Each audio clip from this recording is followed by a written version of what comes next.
आज थोड़ी कम आ रही है भाई। आवाज कम आ रही है। हाँ जी, हाँ थोड़ी सी आज कम। कम आ रही भैया। हाँ कितनी कम आ रही है। अब सही आ रही है। आई भी नहीं आई। अब कम ही आप। है। हाँ ठीक है, आप बोलेंगे तो समझ में आएगा। क्या कर सकते हैं, माइक भी लगा रखा है पर माइक से कम आ रही है। अब आई कुछ बड़ी। नहीं फर्क अभी पड़ता। तो ऐसी ठीक है है। चलो अब ये बात। अब अभी आप बोलेंगे तब समझ में आएगा। हाँ बोलेंगे तो समझ तो बात नहीं, इसके अंदर हाँ। अपन लोग पढ़ रहे हैं कर्मों का स्वरूप, और कर्मों से भेद ज्ञान करके हम जीव को देख रहे हैं। कर्मों से भिन्न जीव कैसा होता है। जितने भी जीव इस संसार के अंदर फल पाते हैं, वो सब अपने किए हुए कर्मों का फल पाते हैं। एक दूसरे के किए हुए कर्मों का फल नहीं पाते। हो सकता है हमें लगता हो कि एक शेर था, उसने हिरण को मार के खा लिया, तो हमें शेर के ऊपर गुस्सा आता है, हिरण के ऊपर दया आती है। तो हमारा करुणा का परिणाम है उस जीव के प्रति, और शेर के प्रति क्रूरता का भाव हमें लोगों को आता है। लेकिन वास्तव में विचार किया जाए तो वहां पर पिछले जन्म में कोई घटना ऐसी घटी थी जब ये शेर था और वो हिरण था, उसने उसको मारकर खाया था। उस समय उसने दया नहीं रखी थी, तो आज इसके ऊपर दया नहीं होती। छोटे छोटे बच्चे होते हैं जानवरों के, मारे जाते हैं, खाए जाते हैं, काटे जाते हैं। लेकिन आपको पता होगा जगत एक व्यवस्थित व्यवस्थित तरीके से परिणम कर रहा है। जगत में अव्यवस्था नाम की चीज नहीं है, सारा जगत व्यवस्थित है। जो जीव जैसे परिणाम करता है वैसे ही कर्मों को बांधता है और वैसे ही उनके फल को भी पाता है। कोई भी फल ऐसा नहीं है जो जीव ने बिना परिणाम के पाया हो। आज तक कभी ऐसा नहीं हुआ कि बिना परिणाम के जीव फल पाले। अब उन परिणामों से कैसे कैसे बंद हो जाते हैं और कैसे कैसे फल जीव पा लेता है, अपन लोग उस चीज की बात पढ़ रहे हैं, है ना। देखते होंगे अपन लोग, एक छिपकली है, उसने कॉकरोच पकड़ लिया, तो चबा रही है, उसको खा रही है। एक बार हमने देखा छिपकली तारकोल में गिर पड़ी, और तारकोल में गिर कर चिपक गई वहीं पे। अब चल नहीं पा रही, कुछ नहीं कर पा रही। बहुत सारे प्रसंग आपने देखे होंगे तीरंज गति के अंदर, सब चीजें सब देखे होंगे आपने। वो सब क्यों होता है कि उस तरीके का कर्मों का उदय होता है। बदला यहाँ पर राजा है और मर करके भिखारी बन गया उसी नगर के अंदर। जब तक राजा था तब तक मानता था मैं राजा हूँ, मेरा महल है, और अपने ही नगर के अंदर भिखारी बन जाए, ऐसा। लेकिन इन सब को देख करके जीव को वैराग्य आना चाहिए और समझना चाहिए वस्तु व्यवस्था क्या है। इन कर्मों से भिन्न मैं कैसे हो सकता हूँ। इन कर्मों ने जीव को संसार में दुखी किया हुआ है। इन कर्मों से मैं कैसे बचूं और संसार का अपने अभाव करूं। इसकी विधि का पता लगाना, इसका नाम है स्वाध्याय। अभी अपन लोग क्या करते हैं ना, मंदिर जाते हैं, दर्शन करते हैं, पूजा करते हैं, तो फॉर्मेलिटी पूरी करते हैं। वास्तव में जैसे लोक रीति से लोग करते हैं, ऐसे ही हम भी करते हैं। लोग पूजा करते हैं, प्रसाद करते हैं, तो हम भी कर लेते हैं। पद्धति बुद्धि से करते हैं। पद्धति बुद्धि माने पुराना चला आ रहा है इसलिए हम भी कर लेते हैं। सब लोग ढोक दे रहे हैं इसलिए हम भी ढोक दे देते हैं। एक दूसरे को देख। एक दूसरे को देख करके सब लोग ढोक दे रहे हैं इसलिए हम भी ढोक दे देते हैं भगवान को। हमारे पूर्वज थे ना, वे भगवान को नमस्कार किया करते थे, ऐसा ऐसा किया करते थे, और हम भी ऐसे ऐसे ही करते हैं।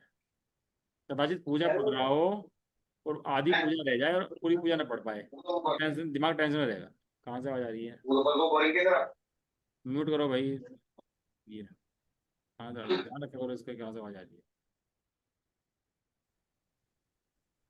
अपनी वो प्रक्रिया जो दिमाग में है वो पूरी ना हो तो दिमाग में टेंशन हो जाती है, और वो पूरी हो जाए हमारी प्रक्रिया तो हमें लगता है कार्य हो गया।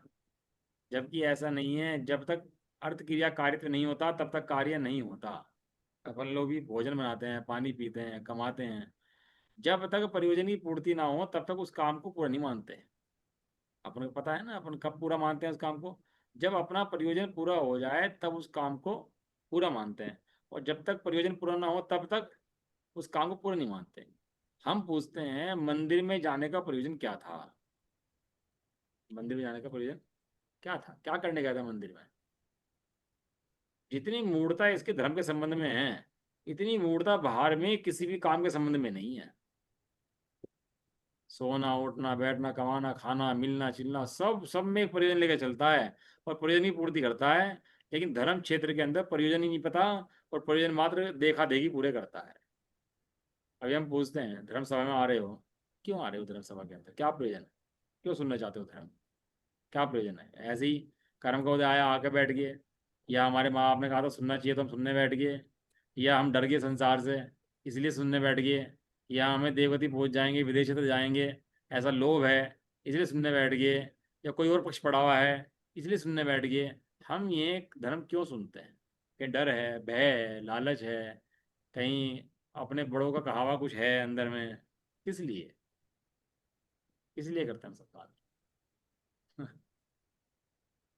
बड़ा विवेक चाहिए भैया धर्म क्षेत्र में भी आकर के जीव हैं।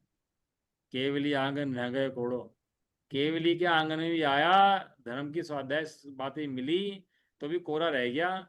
जो वस्तु प्राप्त होनी चाहिए थी, जो मन प्राप्त होना चाहिए था, वो प्राप्त नहीं। सपोज करो हमने एक नमोकार मंत्र की माला दी, 108 मंत्र की दे दी हमने, 5 मिनट 10 मिनट हमारे को लगे, क्या प्राप्त हुआ हम ये पूछते हैं बाद में। आप दुकान पर गए, एक ग्राहक आया, ग्राहक से आपने सौदेबाजी करी, किसी ग्राहक से 100 रुपये बचने थे, उसे 50 रुपये बचे, जीरेबाजी हुई। एक दिमाग में क्या है कि 50 रुपये बचे, लाभ हुआ 50 रुपये, 100 रुपये होना चाहिए था, ये कितना लाभ हुआ हमारे को? 50। 50 रुपये का लाभ हुआ है, दृष्टि के अंदर है ना 50। प्रयोजन। और जितना लाभ है उतना सुख मिलता है हमारे को, कि हाँ हम्म। इतना लाभ हमें प्राप्त हो गया, इतना हमें सुख मिला है। मंदिर में जाने का, धर्म सुनने का क्या प्रयोजन है और क्या लाभ मिलता है? ये किसी एक की बात नहीं है, अपन लोग अपने हृदय में बैठ कर पूछें सब लोग कि वास्तव में प्रयोजन क्या है, क्या चाहता है। और जो चाहता है वो मिला है कि नहीं मिला है? काम पूरा कब होता है? जब उसका फल प्राप्त होता है तब काम पूरा होता है। एक शब्द है अर्थ क्रियाकारित्व, शब्द के क्या बोला? अर्थ क्रिया। अर्थ क्रियाकारित्व। अर्थ क्रियाकारित्व माने कोई भी कार्य करते हैं जब वो प्रयोजन की पूर्ति कर देता है तो उसको बोलते हैं अर्थ क्रियाकारित्व की प्राप्ति हुई। लेकिन धर्म क्षेत्र में अर्थ क्रियाकारित्व की प्राप्ति होती ही नहीं है, बड़ी संतुष्ट रहता है कि मेरा काम हो गया। तो पूछते हैं भाई तेरा काम हुआ कैसे, तो ये बता। मंदिर जाने से तेरा काम हो गया, भगवान को देखने से तेरा काम हो गया, शास्त्र पढ़ने से तेरा काम हो गया, पहले ये बता काम क्या है? यदि इतनी बातें ना हो ना तो धर्म सुनना पढ़ना सब बेकार चला जाता है। यहाँ आगे भी ऐसे चला जाता है। लक्ष्य क्या है? कोई लक्ष्य निर्धारित करते हो ना जाने से पहले, कहीं जाना है, कोई यात्रा जानी है, बड़ी लंबी यात्रा पे जाना है, कैसे अमेरिका जाना है, तो टारगेट में क्या है? अमेरिका। तो काम सारे कैसे होंगे? पैकिंग, सोच, जाना, बैठना, काम सारे कैसे होंगे, तैयारी कैसी होगी? अमेरिका जाती। और हमारे पड़ोसी गली में जाना हो हमारे को, दूसरी गली में किसी रिश्तेदार के यहाँ, तो तैयारी कैसी होगी हमारी? पड़ोसी जैसी। हमारा क्या ना तैयारी के अंदर। अभी यहाँ मोक्ष मार्ग में और धर्म में हमारी तैयारी क्या है, क्या काम हमें करना है, कितना काम हमारा हो गया है, इन सब का गणित दिमाग में है कि नहीं है? या देखा देखी, पद्धति बुद्धि, बड़े जनों ने कहा इसलिए, किसी भयवश, किसी लालचवश बदनाम करने बैठ जाता है। वो रटा रटाया कोर्स, और वही पढ़ता है और चल पड़ता है आगे। मैं नहीं करता रटा रटाया कोर्स, अपने जो विनय पाठ वगैरह है ना, मैं उसके नीचे दोहा होता है कि वो पढ़ता हूँ, पूरा पाठ पढ़ता ही नहीं। क्यों नहीं पढ़ता? क्योंकि वो रटा रटाया कोर्स है, और वो रिपीट कर देते हैं उसको डेली की, वो लाइन लट जाती है थोड़े दिन बाद, और वो चलता रहता है, पता लगता ही नहीं इसमें क्या पढ़ गया। यह विधि ठाड़ो होए के प्रथम पढ़े जो पाठ, और सब पढ़ लेते हैं और हम भी पढ़ लेते हैं, और पता लगता नहीं है कि मतलब क्या है। धन्य जिनेश्वर देव तुम, नाशे कर्म जुआट। अब लगता है जिस समय लाइन पढ़ते हैं कि हे जिनेश्वर देव आपने कर्म का नाश किया है आठों का, आप इसलिए महान हैं। नहीं हमें तो नहीं भाजता, तो भाई जब तक नहीं भाजता ना आगे नहीं बढ़ो। तो ये तो एक लाइन पूरी नहीं होगी, एक लाइन नहीं पूरी होगी ना तो एक लाइन के अंदर ही पूरी पूजा हो जाएगी तेरी। अरे इससे ज्यादा देखना क्या है, अष्टकर्मों से रहित आत्मा देखना है, वो एक लाइन में देख लिया आ गया। अर्घ तो चढ़ाया नहीं हमने, 8 अर्घ चढ़ाना चाहिए था हमारे को, तो ऐसे ऐसे पूरी पूजा की पूरी विधि होनी चाहिए थी, ऐसा होना चाहिए था। अरे विधि कुछ नहीं होती, जो आत्मा में ले जाए वही विधि है वास्तव में, जिसने आत्मा दिखा दिया वही विधि। सम्य दर्शन हो प्राप्त होता हो तो नरक का वास भी सुखकारी है, और सम्य दर्शन ना प्राप्त होता हो तो देव गति भी दुखकारी है। अब भगवान का दर्शन करने चले गए, संबंध ने ठिकाना नहीं, अनंत चतुष्टय किसे कहते हैं उसका ठिकाना नहीं, मेरी क्या स्थिति है उसका ठिकाना नहीं, मुझे कैसे प्रयोजन प्राप्त करना है उसका ठिकाना नहीं है, वो बस चले जा रहे हैं। बच्चा क्लास में पढ़ता है, दूसरी का बच्चा हो, तीसरी का बच्चा हो, तो पूरा कोर्स ख्याल में रहता है, प्रयोजन साधता है, पढ़ता है और आगे बढ़ता है। बताओ क्या कोर्स है? अब लिख लेना आप लोग सब अपना अपना विचार, जो भी आप लोगों को आए, कि धर्म के बारे में मेरे क्या विचार हैं, मैं धर्म क्यों करता हूँ, ये धर्म करने का मेरा प्रयोजन क्या है, और मुझे इस धर्म करने से क्या प्राप्त हुआ। अभी क्या होता है ना कि समय दर्शन तो हुआ नहीं, और मुनि बन जाए, त्यागी बढ़ जाए, तो समय दर्शन के बिना बहुत दुखी दुखी होता है। तो वो देखा देखी मुनि तो बन जाता है, त्यागी तो बन जाता है, लेकिन समय दर्शन प्राप्त नहीं हुआ है उसको, तो वो दुखी हो जाता है उल्टा, और कषाय उसकी उल्टी हावी हो जाते हैं उसके ऊपर। क्यों? भोग भोग सकता नहीं है, ब्रह्मचारी बन गया है, और आत्मा की प्राप्ति नहीं हुई है, तो बीच में झूलता रहता है और दुखी बना रहता है।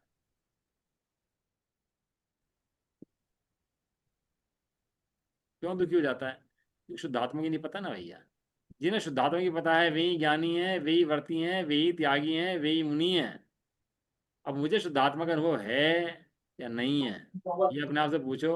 और प्राप्त करने की विधि क्या है, ये अपने आप आपसे पूछो। और प्राप्त नहीं हुआ है तो कैसे प्राप्त करूं, ये अपने आप से पूछो। जो जीव करता है वो सब अपने लिए करता है, दूसरे के लिए कोई किसी के लिए कुछ नहीं करता। मोक्ष मार्ग साधता है तो अपने लिए, संसार मार्ग साधता है तो अपने लिए। ये झूठ चोरी हम व्यापार में करते हैं, पत्नी बच्चों के लिए करते हैं कि अपने लिए करते हैं?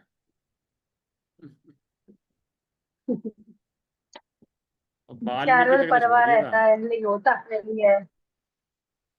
वो डाकू था वाल्मीकि, उसे समझ में आ गया था, लेकिन अपने समझ में नहीं आ रहा। कहने लगा कैसे नंबर दो के धंधे व्यापार में लगे रहते हैं, और उसका पाप किसे बनता है? वो तो आया था ना, कहने लगा भाई तू बेहोश हो जाना, और बस तू बेहोश होकर पड़े रहना, अब फिर देखना कि कौन तेरा अपना है। वो आया, माता से बोला कि माता तुम अपने प्राण दे दो इसको, तुम्हारे प्राण हर लेता हूँ और इसके अंदर गेर देता हूँ। तुम्हारे तो कोई दिक्कत नहीं, तुम्हारा तो बुढ़ापा आ गया है। तो माता कहने लगी बेटा रहने दे, मैं तो जी लूंगी ऐसे में, 4 बच्चे और हैं, कोई दिक्कत नहीं है। पत्नी से बोला, बच्चों से बोला, सबसे कहा अपने प्राण से दे दो। सबने क्या बोला? कोई ना कोई बहाना मार के टाल दिया। तब उसे कहा कि अब बता तू क्या करता है। उसकी आंख खुल गई, और चल बड़ा कि साधु महाराज अब मैं तुम्हारे साथ ही जाऊंगा। जब तक स्वार्थ सत्ता है तब तक सके दिखाई देते हैं, और स्वार्थ सतना बंद हो जाता है तो अपने भी दिखते नहीं है, पराये दिखते हैं। सब स्वार्थ का संसार है भैया, कहते पढ़ते तो हैं लेकिन लगता अपना ही है। शरीर को पराया कहते हैं लेकिन लगता अपना ही है। क्योंकि यदि शरीर अपना पराया लगे तो राग द्वेष भी जैसे तुझे होते हैं ऐसे राग द्वेष ना हो। क्यों? पराई वस्तु के प्रति राग द्वेष होता है क्या? अपनी वस्तु के राग द्वेष के अंदर और पराई वस्तु के राग द्वेष के अंदर कुछ फर्क है कि नहीं है? नुकसान अपना हो और नुकसान पड़ोसी का हो, अपने यहाँ किसी का मरण हो और पड़ोसी के यहाँ किसी का मरण हो, तो दोनों में फर्क है कि नहीं है? फर्क है। अब तू अपने परिणामों पर लगा इसको, कि तेरे शरीर के साथ जो राग द्वेष आदि होते हैं, जितने समस्याएं खड़ी होती हैं, वो तुझे अपनी अपनी तरह अपनी लगती हैं कि पराये की तरह अपनी लगती हैं। अब वहां से गणित खुलेगा कि तेरे अभिप्राय में तेरा शरीर का एकत्व बसता है कि शरीर का एकत्व नहीं बसता है। ये वहां से खुलेगा गणित। प्रोडम जी लिखते हैं चतुराई की बातें बनाता है, बातें बनाना सीखे चतुराई की, लेकिन वास्तव में शुद्धात्मा में इसने पकड़ा है नहीं। अब आप लोग पढ़ना, आप लोगों ने कर्म पढ़ लिया ना, सब कर्म पढ़ते आ रहे हो, द्रव्य गुण पर्याय पढ़ते आ रहे हो, तो आप लिखो मुझे क्या लाभ हुआ, मुझे क्या प्राप्ति हुई, मेरा क्या हित हुआ। मैंने तो समय लगाया अपना, भाग के दौड़ के दुकान से आया, काम छोड़े, भोग छोड़े, बच्चे छोड़े, क्लास में बैठा, इतना समय लगाया, इतना सब कुछ लगा था, पुण्य लगाया, सब कुछ लगाया, मुझे क्या लाभ हुआ। इतनी बात जब लिख करके बात देखोगे, तब पता लगेगा अपने परिणामों पर जाकर कि तुम्हें क्या लाभ हुआ और क्या लाभ नहीं। अब मंदिर में आनंद आएगा बैठ करके भगवान को देख करके, तो चित्त भागेगा वहां जाने के लिए, कि मंदिर में भगवान के पास जाओ और बैठ के आनंद लेकर आओ। बच्चे मचलते हैं ना खेलने के लिए, क्यों मचलते हैं खेलने के लिए? आनंद आता है, आनंद आता है, इसलिए मजे के लिए तड़पते हैं, खेलने के लिए नहीं तड़पते। काहे के लिए? अपने मजे के लिए, अपने मजे के आनंद के लिए हैं, तड़पते हैं तड़पते हैं। ऐसे ही मंदिर जाने की तड़प है, किसके लिए? अपने आनंद के लिए, क्योंकि मेरा आनंद वहां मिलता है तो भाग कर जाता है। इसलिए ये फॉर्मेलिटी से आप लोग हटें और थोड़ा प्रैक्टिकल चीज़ अप्लाई करना शुरू करें। धर्म किस लिए कर रहा हूँ, क्यों कर रहा हूँ, मुझे लाभ मिला कि नहीं मिला, इन कर्मों को पढ़ने से मुझे फायदा क्या हुआ।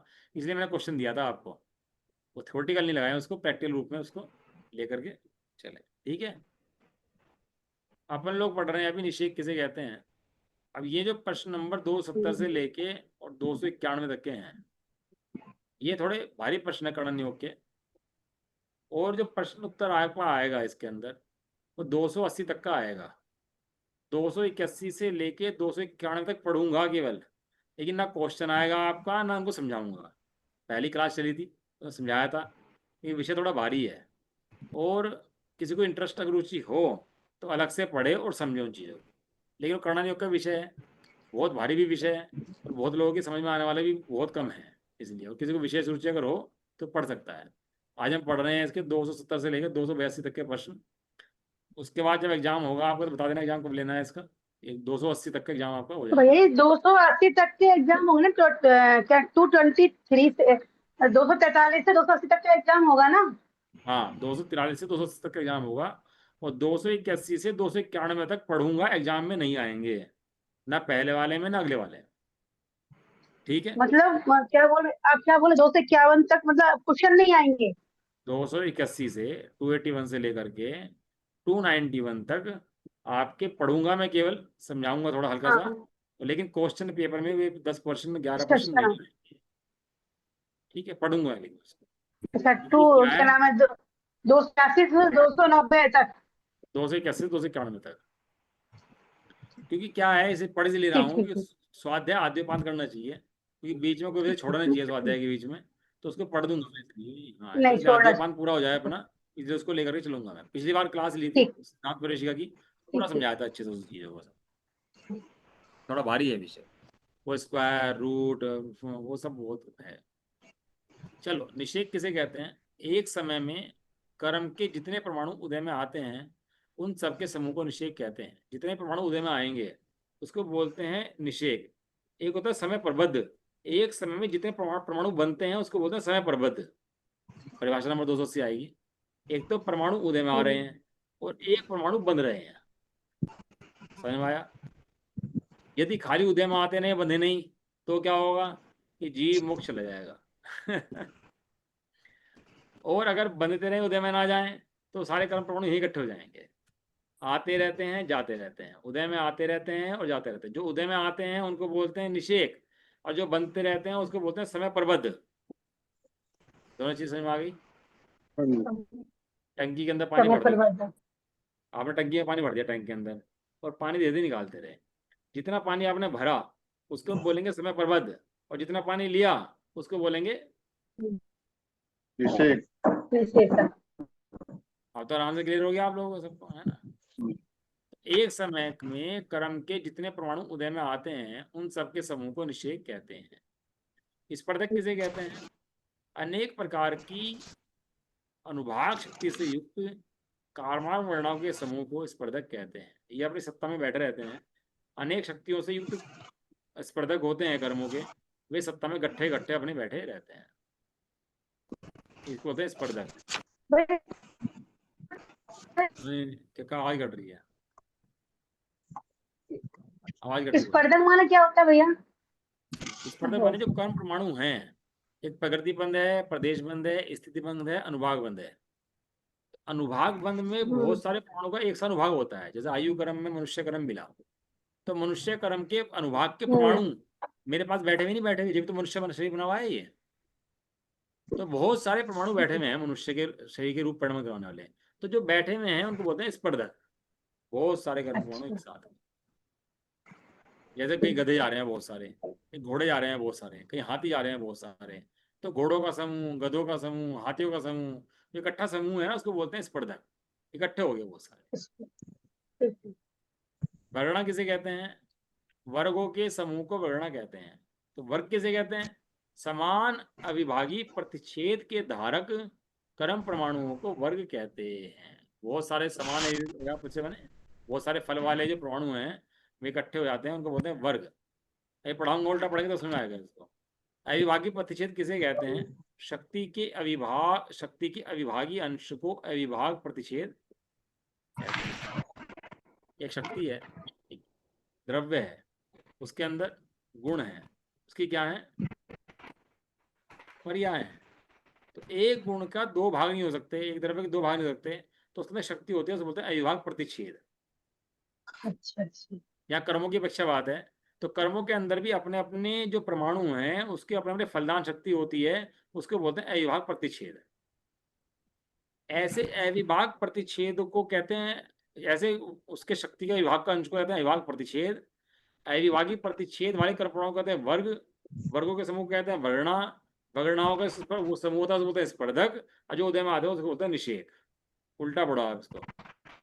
आप सीधा 271, 272, 273, 274, अब इसको रिवर्स लेके चलो इसको। बहुत सी बार क्या होता है ना, जैसे शतरंज की खिलाड़ी खेलते हैं ना, तो एक इधर खेलता है, इधर खेलता है। आपने देखा होगा शतरंज का खिलाड़ी ना घूमता रहता है, कभी ये वाला घूमता है कि वो घूमता है, देखा आपने? नहीं देखा? तो घूमता क्यों है? कि वो उसके पीछे आकर के ये देखता है ये चल कैसे रहा है, ये कहाँ से कहाँ चल रहा है। तो जो चीज सामने समझ में नहीं आती, वो चीज को पीछे समझ में आ जाती है।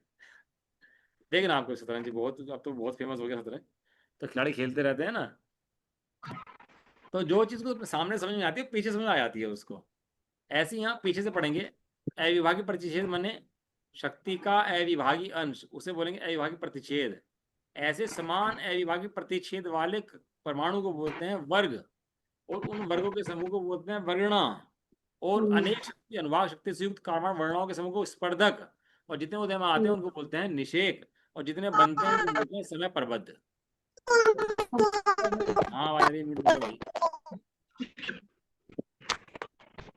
टोटल समझ लो, अविभाज्य अविभाज्य प्रतिच्छेद, वर्ग, हम्म वर्णा, हम्म स्पर्धक, हम्म निषेध, और समय प्रबद्ध। हम्म, समझ 7 पड़ कॉन्सेप्ट हो गए हैं इसके। 80 नंबर पहुंची भैया इसमें प्रबंधक। हैं? 80 नंबर क्वेश्चन है समय प्रबंधक का तो। हाँ 80 नंबर बाद में आएगा ना, वो मैंने इसीलिए पहले आप बता हाँ दिया। हाँ ये क्या है, जितने परमाणु होते हैं ना बहुत सारे उदय में आते हैं, लेकिन बहुत सारे उदय में जब आते हैं, जब बनते हैं बहुत सारे, तो एक एक परमाणु से बहुत सारे परमाणु बन जाते हैं, अपने परिणामों से बनते हैं ना आकर के। तो वे जो बनते हैं ना, वर्ग हैं, वर्णाएं हैं, स्पर्धक हैं, ऐसे। और वो जो परमाणु है उसका अंश जो है उसे अविभाज्य प्रतिशत बोलते हैं। इस प्रकरण में शक्ति शब्द में कौन सी शक्ति इष्ट है? शक्ति शब्द आया ना ऊपर इसके अंदर, शक्ति का। हम्म हम्म आप देखना जो भी क्वेश्चन होगा, उसका जो एक वर्ड आएगा, उसका आंसर अगले से उसमें होगा क्वेश्चन के अंदर। हाँ देखना आप कहीं भी कोई भी उठाएंगे ना, हाँ वर्गों के समूह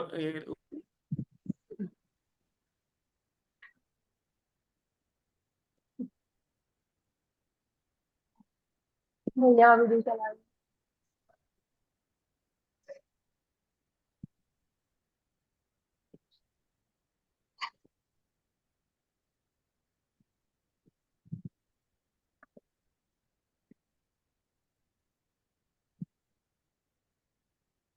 आवाज आ रही है? हाँ हैं। जी हाँ हाँ। वारे। अब आप देखो वर्गों के समूह को वर्ग कहते हैं, तो क्वेश्चन खड़ा हुआ वर्ग किसे कहते हैं, तो तुरंत ही वर्ग बताया। हाँ और जैसे वर्ग बताया तो उसने बताया अविभाज्य। प्रतिच्छेद। आवाज नहीं आ रही भैया जी, रुक रहा है आपका वीडियो।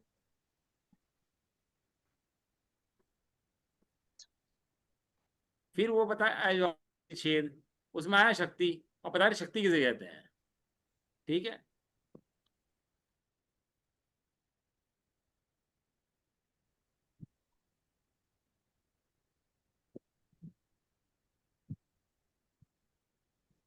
अंकल जी आप एक बार एंड होके रिजॉइन हो, ये आपका कैमरा टैकल हो रहा है बार बार।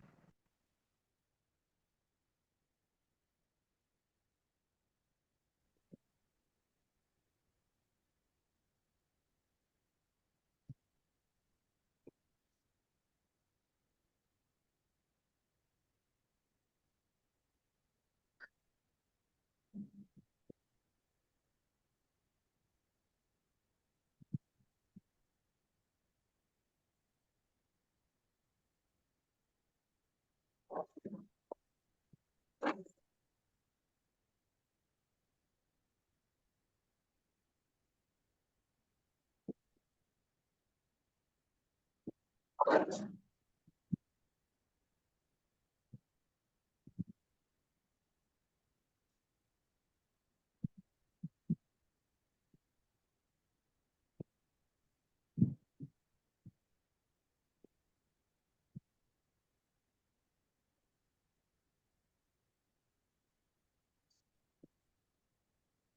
रही है आवाज? आ रही है, आ रही है। आ रही। आ रही है अंकल जी, आ रही।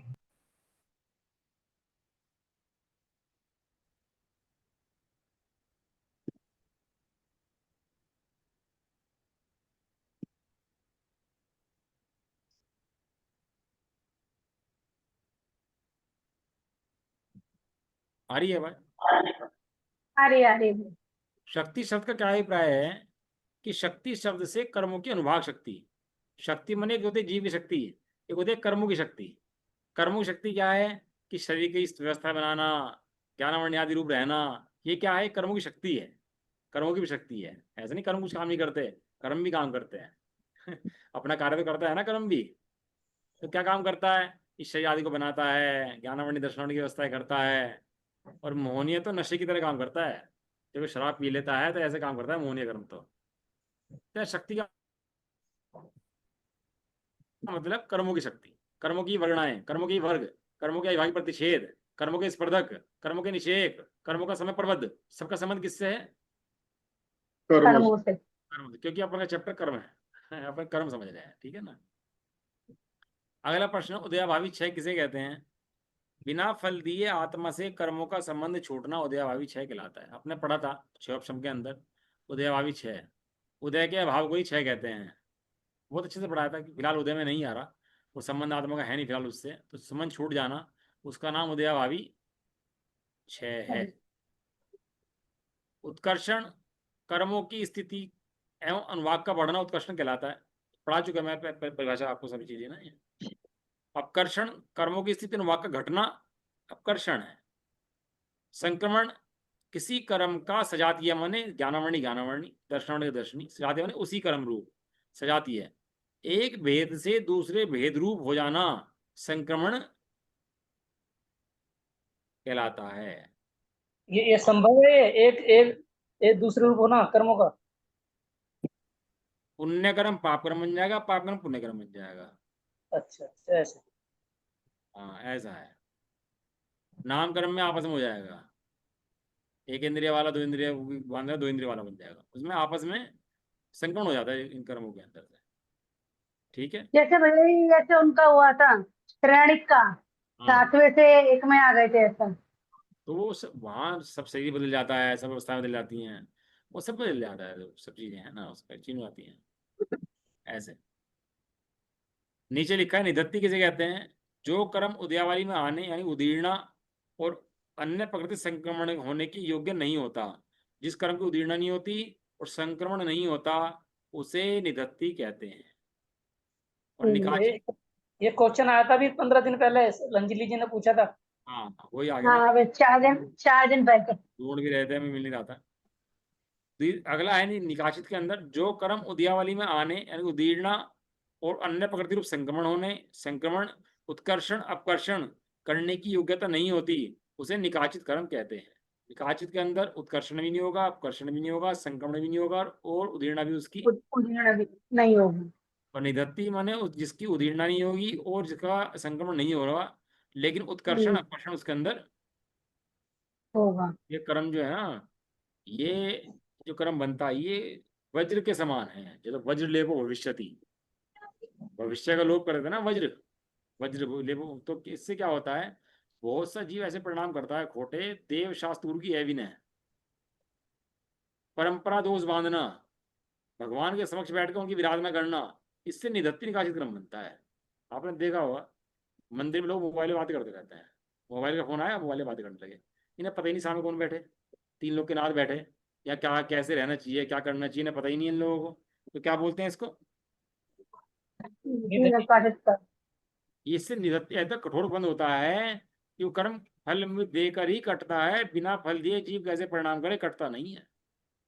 इसलिए देव शास्त्र गुरु के संबंध में बहुत विवेक रखना चाहिए। शास्त्र उठा के कहीं भी रख दिया, कहीं जगह नहीं पता, वहीं खाना खाने टेबल पर, उसी पे शास्त्र रख के वहीं खाना खा रखा है, वहीं झूठे बर्तन रखे हैं। भगवान के चरण कैसे स्पर्श कर लिए, कपड़े शुद्ध हैं, कहीं छू गए हैं नहीं छू गए हैं। अब तो क्या होता है, चटाई धागे वाली आती है, आपको पता है धागे वाली चटाई है कि लकड़ी की चटाई आती है, जूट वाली, धागे वाली। हाँ अब होता क्या है कि वो धागे वाली चटाई बैठ गए, वहीं महिला बैठ गई, वहीं कोई अशुद्ध कपड़े में बैठ गया, और वहीं से उठे, वहीं पुजारी बैठ गए और उठे भगवान के चरण स्पर्श कर लिए। जाप होती है ना, वो माला वो कपड़े की उसकी धागे की बनी होती है, सूती सूत की, वही माला ली, पुजारी ने फेर ली, वो किसी और ने फेर ली, कपड़े टच हो गए आपस में, वही टच होगी, कपड़े शुद्ध हो गए, फिर ही भगवान को छू रहे हैं।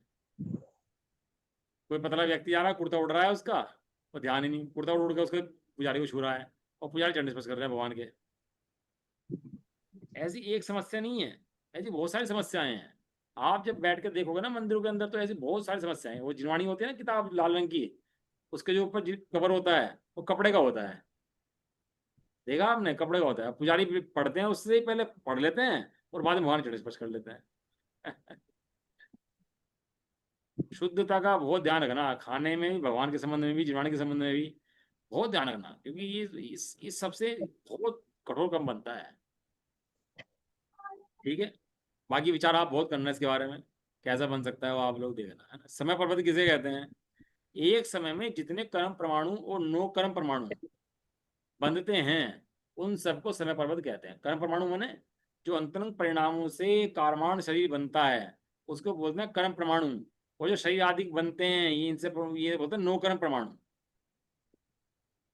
अभी छोटा बच्चा है और बड़ा हो गया, तो क्या हुआ, नो कर्म परमाणु बढ़ गया ना उसके। जो उसका शरीर 2.5 किलो से 50 किलो हो गया, उसको बोलते हैं नो कर्म परमाणु। मकान हो गया, धन हो गया, पत्नी आ गई, बच्चा आ गए, ये सब जो बाहर सामग्री बढ़ गई, इसको बोलते हैं नो कर्म परमाणु।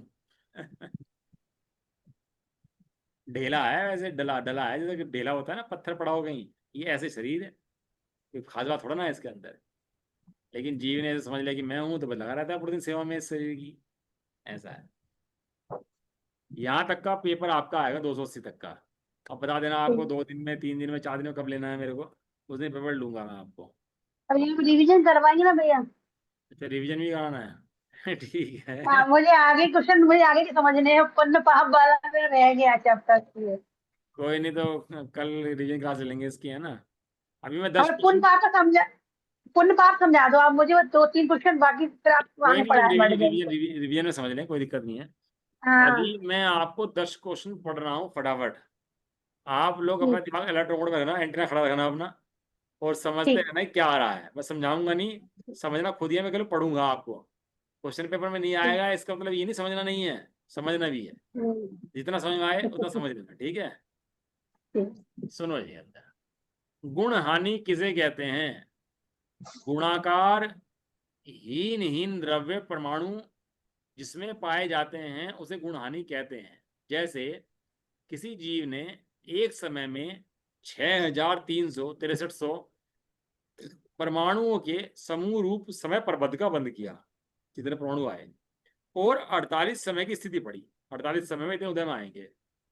उसमें गुण हानियों के समूह रूप नाना गुण हानि की संख्या 6 है।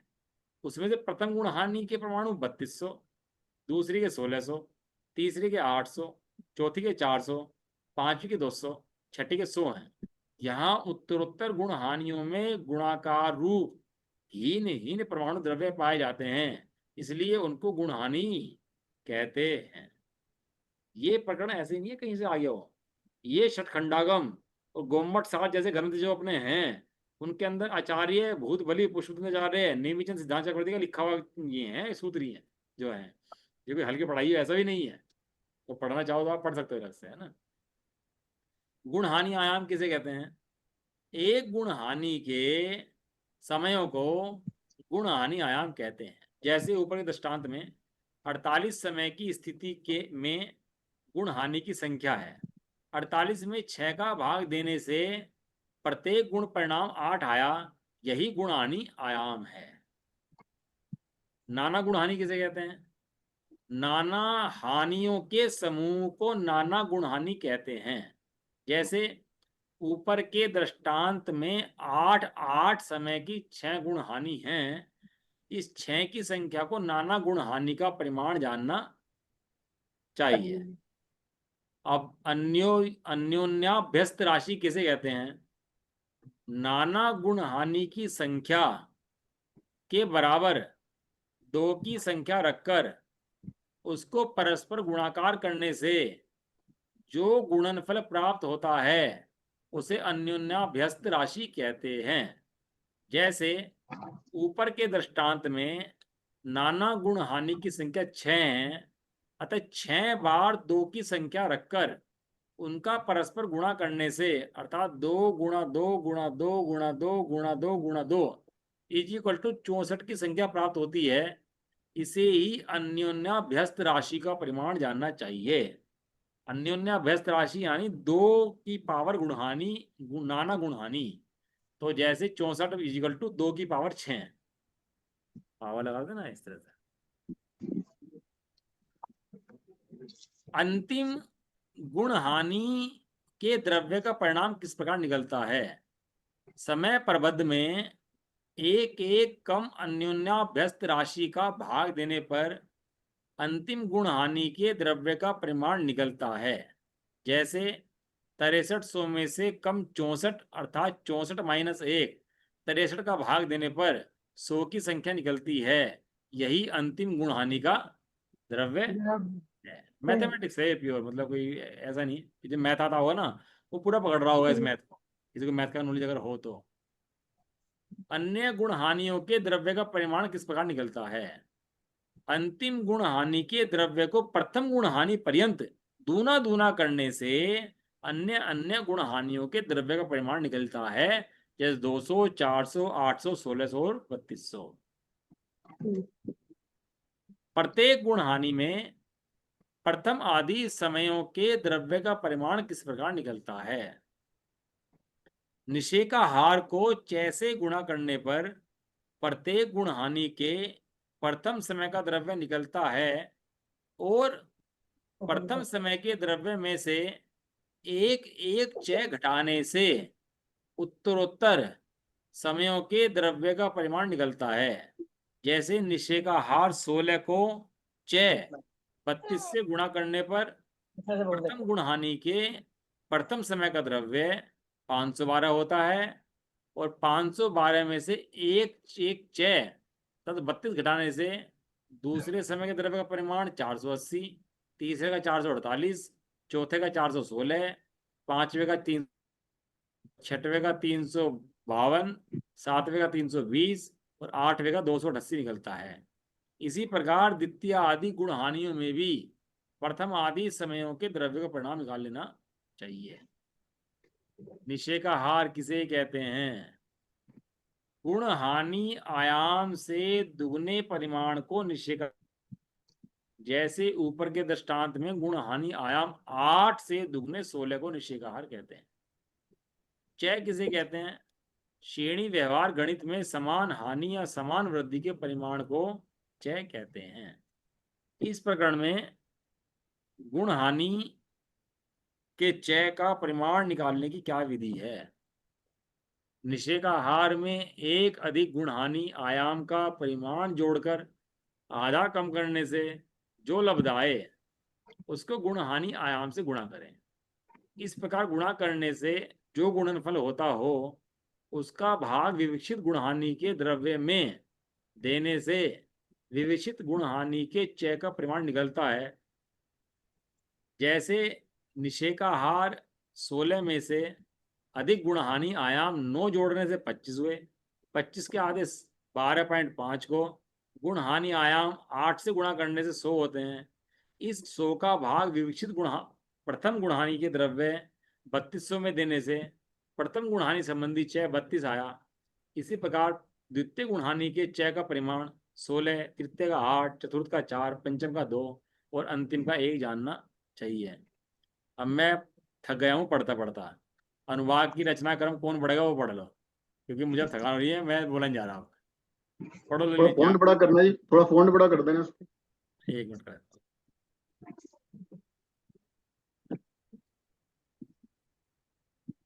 बस हाँ जी। अनुभाग की रचना का क्रम क्या है? द्रव की अपेक्षा से जो रचना ऊपर बताई गई है उसमें प्रत्येक गुणहानि के प्रथमादि समय संबंधी द्रव समूह को वर्गना कहते हैं और उन वर्गनाओं में जो परमाणु है उनको वर्ग कहते हैं। प्रश्न 287 के उदाहरण के अनुसार प्रथम गुणहानि के प्रथम वर्गना में जो 512 वर्ग हैं उसमें अनुभाग शक्ति के अविभाग प्रतिच्छेद समान हैं और वे द्वितीयादि वर्गनाओं में वर्गों के अविभाग प्रतिच्छेदों की अपेक्षा सबसे न्यून अर्थात जघन्य हैं।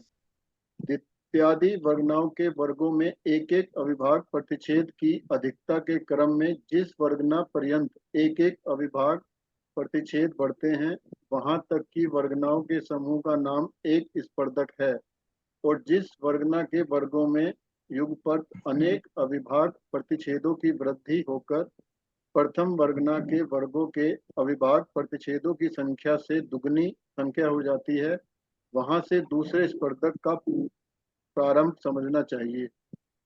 इस ही प्रकार जिन जिन वर्गनाओं के वर्गों में प्रथम वर्गना के वर्गों के अविभाग प्रतिच्छेदों की संख्या से तिगुने चौगुने आदि अविभाग प्रतिच्छेद होते हैं वहां से तीसरे चौथे आदि स्पर्धकों का प्रारंभ समझना चाहिए।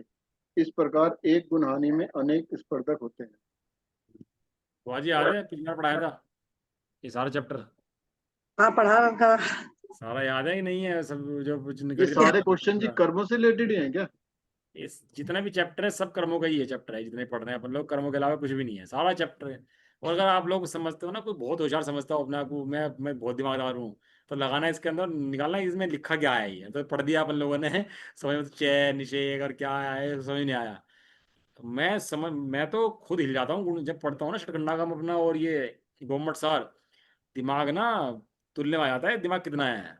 अभी जो हम लोग बहुत होशियार गणितज्ञ समझते हो ना अपने बड़े बड़े अपने आप को, वो हमारा करने का हाथ लगा दें, पता लग जाएगा गणित कैसे किसे है।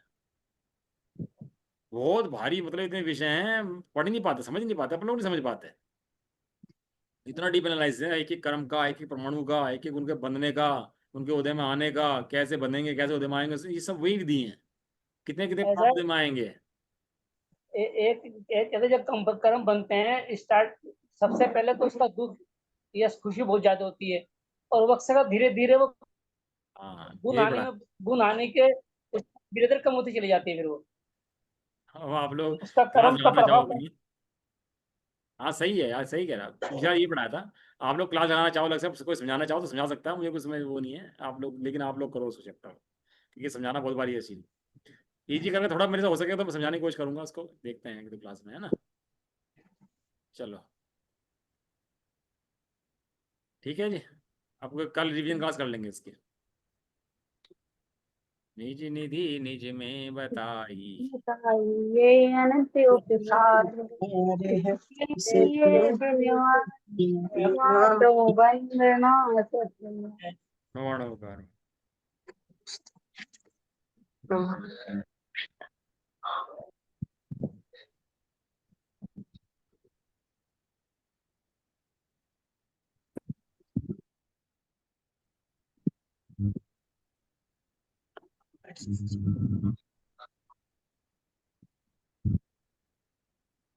जय बोलो दार्शनिक मणि माता की, जय हो महान जैन धर्म की। जय हो मत बोलिए सभी को जय जय जय जय, सभी को जय जय। सभी को जय जय।